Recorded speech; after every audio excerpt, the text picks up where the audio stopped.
Bienvenidos a una nueva inmersión profunda.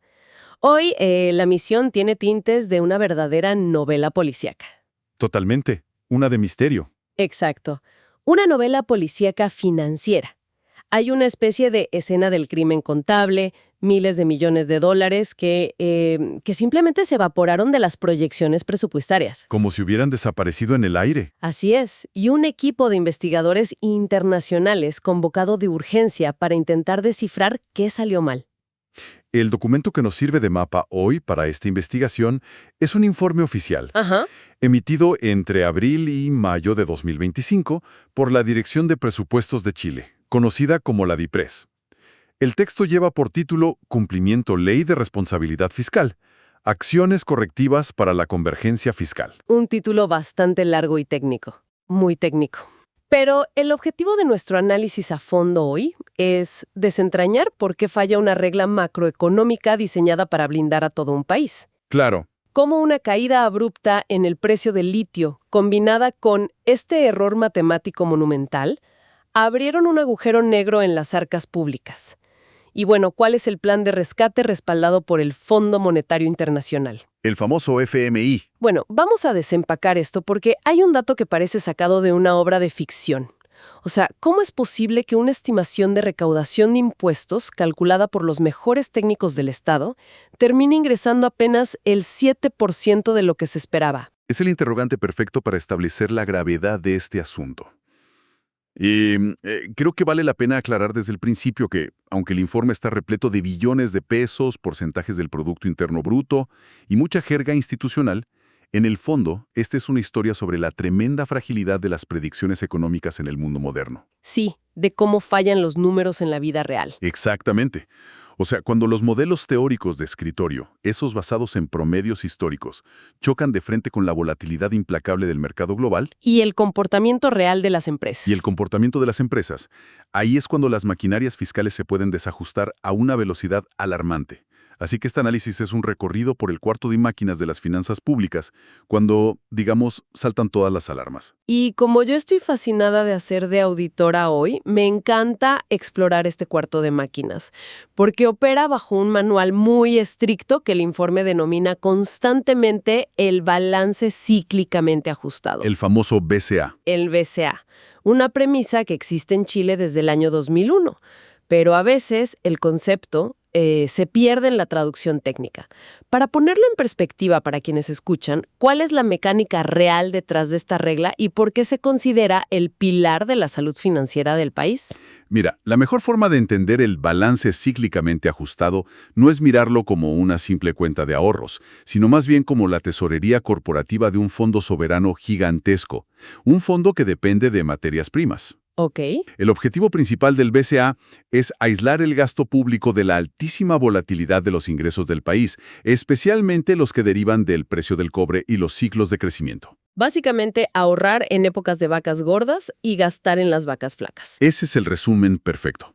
La mecánica técnica funciona así. Se calcula un nivel de ingresos estructurales, Ajá. que es la cantidad de dinero que el Estado recaudaría si la economía estuviera operando a su máxima capacidad normal, y si el precio del cobre estuviera en su tendencia de largo plazo, no en el precio loco del mercado de hoy. O sea, un precio promedio estable. Claro. Entonces, si los ingresos reales de un año superan esa línea estructural, porque hubo un boom en el precio de los metales, la regla obliga al Estado a ahorrar ese excedente. Tiene sentido. Pero si los ingresos caen por debajo, el Estado puede, digamos, desahorrar o endeudarse moderadamente para no tener que recortar el presupuesto de hospitales o carreteras de la noche a la mañana. Cada nuevo gobierno fija una meta de este balance estructural para todo su mandato. Suena impecable en teoría. Pero el papel aguanta todo, porque la realidad muestra una estadística bastante sombría. Bastante. Los datos históricos incluidos en el reporte revelan que en 24 años de implementación de esta regla, si se observa la primera meta que fija cada administración al asumir el poder, solo se ha cumplido el 54% de las veces. Es casi un volado. Es que viendo ese porcentaje casi parece que lanzar una moneda al aire es más barato que mantener todo un departamento de proyecciones macroeconómicas. Es una tasa de éxito que deja muchísimo que desear para la herramienta que supuestamente garantiza la estabilidad de toda la nación. Y esa baja tasa de aciertos es exactamente lo que impulsó la creación de una nueva institucionalidad hace muy poco. ¿Te refieres a la Ley 21.683, Esa misma. promulgada en agosto de 2024, que introdujo lo que el documento llama una regla dual? Regla dual, exacto. Y la innovación aquí es que ya no basta con mirar el balance estructural de forma aislada. La ley ahora exige mantener la deuda bruta del gobierno central bajo un techo prudente, Un límite legal. fijado en un máximo del 45% del PIB. Un punto a favor en medio de toda esta tormenta es que la deuda cerró en un 41,7%. Lo cual es un nivel que todavía da cierto margen de maniobra. Claro. Además, esta legislación amplió significativamente las facultades del Consejo Fiscal Autónomo, El CFA. otorgándole, por así decirlo, dientes mucho más afilados para auditar estas cifras. Y es vital que los tenga. Esta regla dual actúa como un freno de emergencia.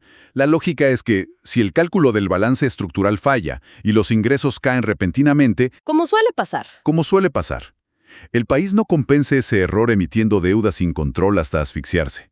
Al establecer ese techo legal del 45%, la ley fuerza a la administración a tomar acciones correctivas drásticas e inmediatas si las proyecciones se descarrilan. Y vaya que hubo un descarrilamiento, porque el desvío de 2024 fue colosal. Es la verdadera escena del crimen de esta inmersión profunda. Sí, fue un golpe durísimo. La meta oficial que se había autoimpuesto el gobierno era mantener un déficit estructural de menos 1,9% del PIB. Ajá. Sin embargo, al cerrar el ejercicio fiscal, la cifra real arrojó un déficit de menos 3,3%. Una diferencia enorme. Hablamos de una desviación de 1,4 puntos porcentuales del Producto Interno Bruto. En términos de un presupuesto nacional, eso es un cráter. Lo fascinante aquí es dimensionar la naturaleza de ese cráter. Una desviación de 1,4 puntos del PIB no implica un default inminente, dado que la métrica de deuda bruta, como ya mencionamos, se contuvo en el 41,7%. Seguía bajo el techo del 45%. Exactamente. Lo que este menos 3,3% expone crudamente es el colapso absoluto de la política de proyecciones de ingresos. Fallaron todos los cálculos. Todos. La brújula del Ministerio de Hacienda apuntaba al norte y el barco terminó en el sur. Y la nueva ley de responsabilidad fiscal es implacable en esto. Obliga a las autoridades a redactar este informe de acciones correctivas, presentarse ante las comisiones de Hacienda del Congreso y someterse al escrutinio del Consejo Fiscal Autónomo para explicar el desastre. Dar la cara, básicamente. Dar la cara con números. Y ese desvío del 1,4% no aparece de la nada por generación espontánea. Al abrir los libros de la DIPRES, se ve claramente que el impacto provino de múltiples frentes simultáneos. Si hacemos de investigadores, ¿de dónde provino el golpe más fuerte al interrogar a los sospechosos habituales de este déficit? El análisis forense de la DIPRES es muy preciso en su desglose. Casi 2/3 del agujero fiscal se explican directamente por una caída masiva en los ingresos tributarios efectivos. Esto impactó tanto a los sectores no mineros como a la recaudación proveniente de litio. Y bueno, el tercio restante es un fenómeno contable más complejo relacionado con los ajustes cíclicos del cobre. Empecemos con el colapsor del litio, que es el primer gran sospechoso. Los números indican que los ingresos aportados por la explotación de este mineral quedaron más de 1,1 billones de pesos por debajo de lo proyectado en la ley de presupuestos. Es una merma brutal. ¡Brutal! Pero hasta cierto punto, digamos que es exógena. El mercado global de minerales para baterías sufrió una corrección severísima. El precio promedio del litio experimentó un desplome del 79% en 2024 respecto a las cotizaciones estelares del año anterior. Casi un 80% menos. Construir un presupuesto nacional asumiendo ingresos robustos por un commodity para luego ver su valor de mercado evaporarse de esa manera destroza cualquier planificación fiscal. Totalmente. Los analistas sabían que el precio bajaría tras el boom de la pospandemia, pero la magnitud y la velocidad de la caída superó por mucho el margen de error de todos los modelos predictivos del Estado. Y aquí es donde se pone realmente interesante, porque el litio, al ser un commodity, pues tiene un elemento de imprevisibilidad global que hasta cierto punto es aceptable. Es inmanejable desde adentro. Claro, no controlan el mercado. Pero el error más asombroso, el verdadero fallo de cálculo interno, proviene de lo que el informe denomina la medida de depreciación instantánea. Ese fue el gran tropezón. El documento dedica páginas enteras a desmenuzar este fracaso. En 2021, como un estímulo económico, se aprobó una ley que permitía a las empresas depreciar el 100% de sus activos fijos de forma inmediata. Una medida de alivio temporal. Sí, temporal. Y la teoría oficial preveía que, al terminar la vigencia de esta medida, habría un efecto rebote positivo masivo en la recaudación. Estimaban ingresos extra por más de 2,1 billones de pesos para el año 2025. Una montaña de plata. Una montaña. Sin embargo, al someter esos supuestos a nuevos modelos de microsimulaciones de año, la realidad arrojó que el impacto positivo será de apenas 135 mil millones de pesos, un escuálido 7% de la estimación original. Ese es el núcleo de la falla metodológica de la DIPRES en los últimos años.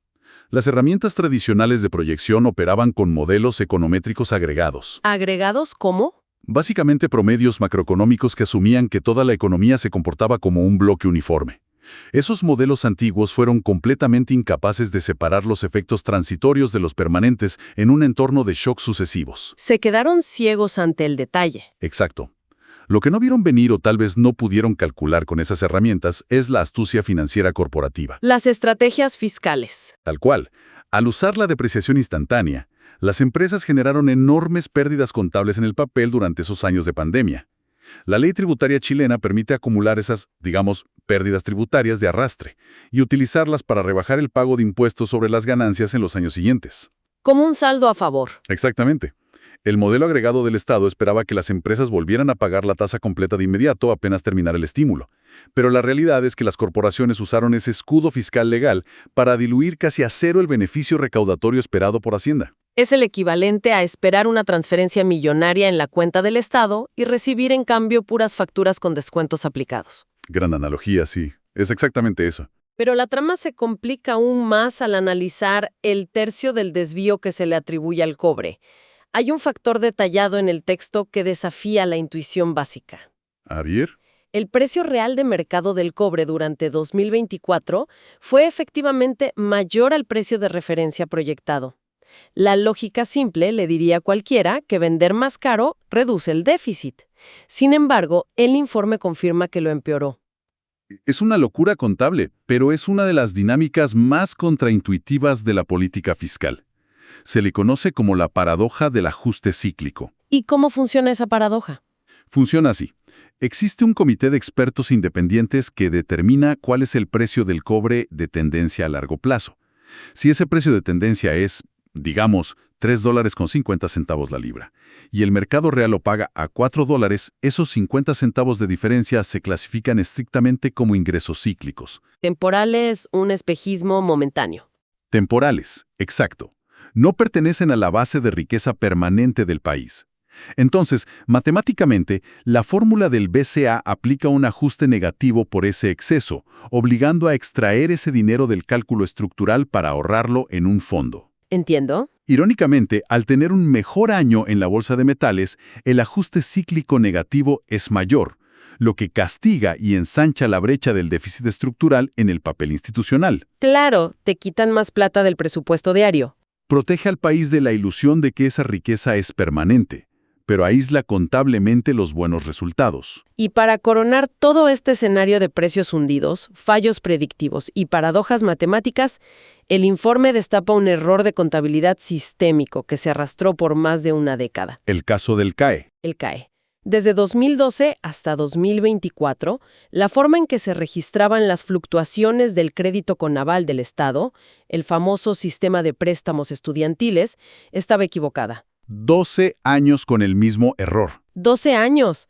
Las variaciones en la cartera de deudores se sumaban directamente a la columna de ingresos tributarios, inflando artificialmente la percepción de la recaudación nacional año tras año. Contaban deuda como ingreso en los impuestos. Exacto.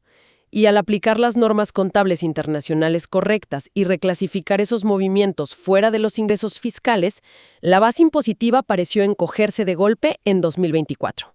Lo cual demuestra cómo un criterio de clasificación técnica, que podría parecer irrelevante o aburrido en el día a día, genera una distorsión monstruosa de la realidad financiera de la nación cuando el error se capitaliza de forma compuesta durante 12 años consecutivos. Es una bola de nieve. Entonces, ¿qué significa todo esto? El diagnóstico está clarísimo. un shock externo en el litio, un error del 93% en la proyección de una ley de depreciación, ajustes cíclicos del cobre jugando en contra y reclasificaciones del CAE. El dilema para 2025 es crítico. Muy crítico. Están atados de manos.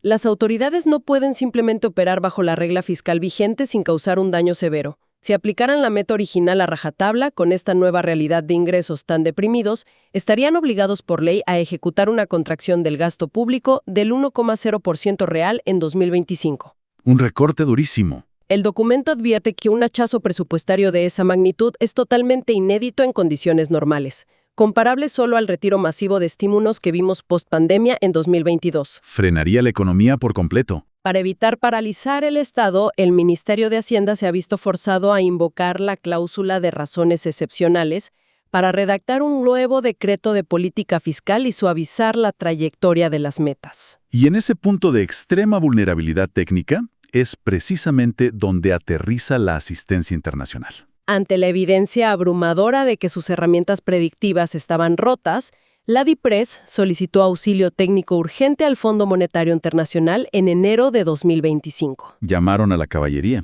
Literalmente, los especialistas del FMI auditaron la maquinaria fiscal chilena, contrastaron la altísima volatilidad de sus ingresos frente a otros miembros de la OCDE y emitieron un dictamen con 13 recomendaciones estructurales para reconstruir desde los cimientos la forma en que el país proyecta su presupuesto. 13 recomendaciones. Y el plan de rescate detallado en el reporte ya puso en marcha las 4 primeras acciones inmediatas sugeridas por el FMI. Ya están activas. La principal, la número 1, es un cambio de paradigma profundo.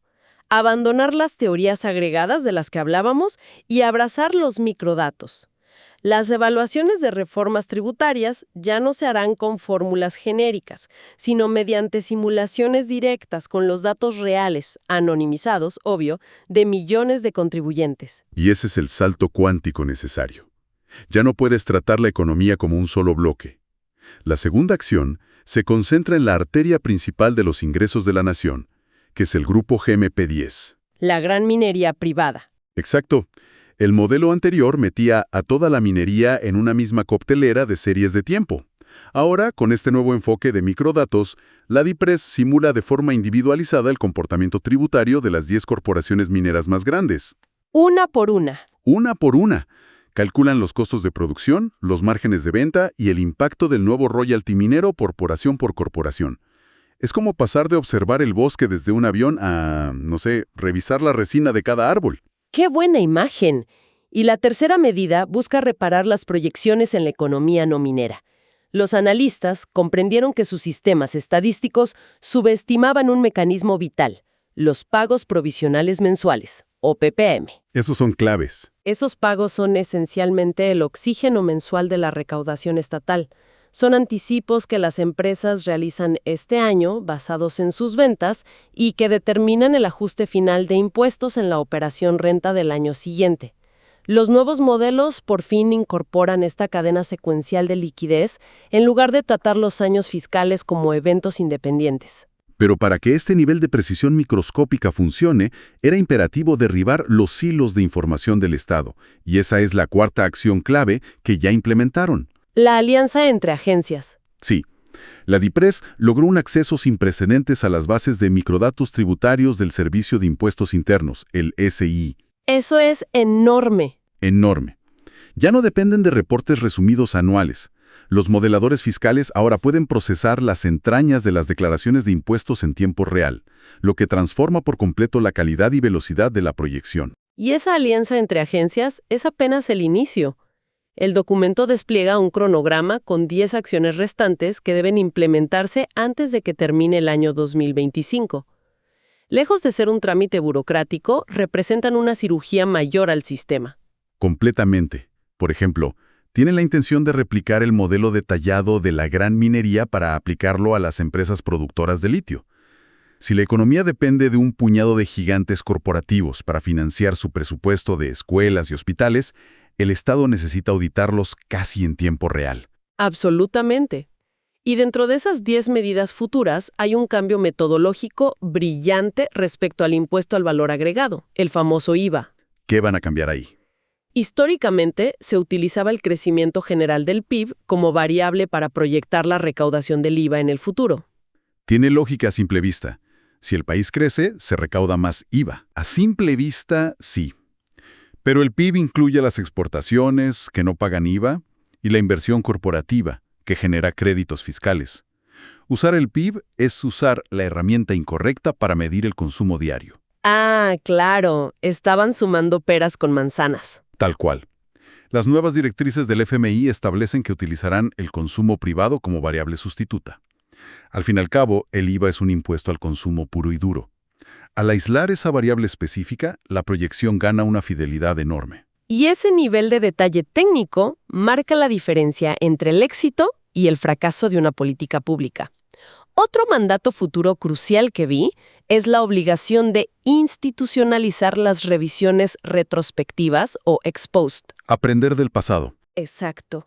La orden es simple. Cada año el equipo de proyecciones debe mirar hacia el pasado, comparar lo que predijeron con lo que realmente ocurrió, documentar los márgenes de error y recalibrar los algoritmos. Es instituir el aprendizaje continuo por decreto. Si conectamos esto con el panorama general de las finanzas públicas globales, el informe de la DIPRES es el testimonio documentado de un Estado siendo forzado a modernizarse por la pura presión de la realidad. No les quedó de otra. No les quedó de otra. Las fórmulas macroeconómicas tradicionales que operaban bajo el supuesto de que el mañana sería una progresión lineal del ayer, simplemente han quedado obsoletas. Ya no sirven. Transiciones energéticas abruptas y cambios tributarios constantes. Seguir manejando el presupuesto de un país con herramientas de hace 15 años es equivalente a pilotar un avión de pasajeros en medio de un huracán usando un sextante. Vas a estrellarte seguro. Seguro. El único camino hacia la estabilidad es descender al nivel microeconómico y entender cómo reacciona cada engranaje del sistema. Es una transformación radical en la ingeniería financiera de una nación. Y la relevancia de analizar este nivel de detalle institucional va mucho más allá de la academia o de los ministerios cerrados. Lo que este evento demuestra de manera muy transparente para quienes nos escuchan es que utilizar modelos predictivos desactualizados o carecer de la agilidad técnica para procesar las trampas legales y la volatilidad del mercado puede evaporar más de un punto del Producto Interno Bruto de un país en cuestión de meses. En un abrir y cerrar de ojos. Ese déficit del 1,4% no se queda confinado en una tabla de Excel del Ministerio de Hacienda. ¿Tiene impacto en la calle? Directamente. Se materializa rápidamente en la paralización de proyectos de infraestructura, en la asfixia del presupuesto para hospitales públicos, en el deterioro de servicios sociales o, en el peor de los casos, en un incremento acelerado de la deuda pública que hipoteca el crecimiento de las próximas generaciones. Es la línea divisoria entre un país preparado para absorber crisis globales y uno que debe desmantelar su red de apoyo interno. Y eso plantea una pregunta importante y de un profundo calado institucional, que surge directamente de la lectura de estas soluciones planteadas. ¿Cuál sería? Mira, la hoja de ruta trazada por el FMI y la DIPRES para salvar la convergencia fiscal depende, de manera absoluta, del uso intensivo de microdatos. El Estado se está viendo obligado a construir simuladores que repliquen el comportamiento interno, las estructuras de costos y las estrategias tributarias de contribuyentes individuales y de grandes corporaciones, cruzando información masiva y extremadamente sensible. Una vigilancia casi perfecta. Ese es el punto. Si la única manera de evitar que las proyecciones macroeconómicas de un país colapsen es llevar la vigilancia técnica y la recolección de datos del Estado a un nivel microscópico, ¿dónde se establecerá el punto de equilibrio en la próxima década? Claro, el límite. ¿Cuál será la frontera operativa entre el derecho a la privacidad corporativa o individual y el imperativo técnico del Estado de procesar absolutamente todo para garantizar la sostenibilidad económica de la nación? Es un dilema donde la ciencia de datos, la economía y el derecho apenas comienzan a colisionar y creo que vale la pena que todos lo tengamos en el radar. Una reflexión sumamente aguda que deja claro que los desafíos del presupuesto estatal están mutando hacia dilemas tecnológicos de alta complejidad. Y bueno, vale la pena recordar la historia del litio y de la depreciación instantánea la próxima vez que se escuchen promesas políticas de grandes recaudaciones o estimaciones infalibles. Infalible no hay nada. Mantener el espíritu crítico, interrogar la información aparente y seguir analizando los datos, variables y modelos que estructuran el mundo que nos rodea. Hasta la próxima inversión profunda.